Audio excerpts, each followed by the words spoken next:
First of all, thank you, Beyonce.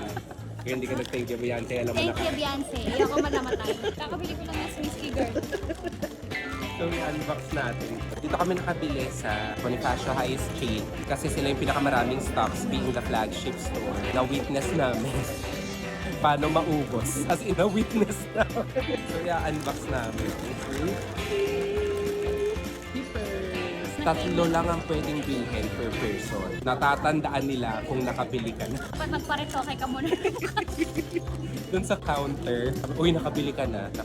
Oh my God, Better gano'ng luck next time katindi. ka daw. Which is a good system. At least, happy yung marami. Diba?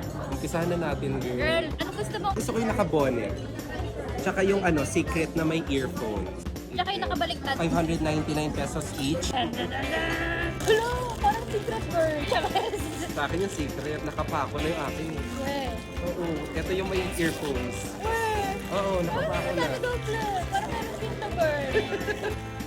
Secret. Char. Oh, okay.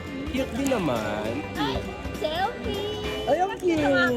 cute! Yan yung una namin. Ay, ano to? Ay, ang ganda!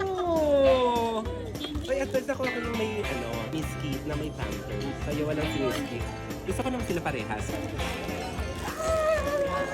Pinakabuka ni Bonnie. Ay, girl, doble! Oh. Doble pampers mo. Girl. Pero cute kasi may sneaky siya. Ay! Saan nyo, oh? Asa ba yung isa girl? Ba't nawala? Yeah. Diba glow in the dark? Yeah, nakaupo.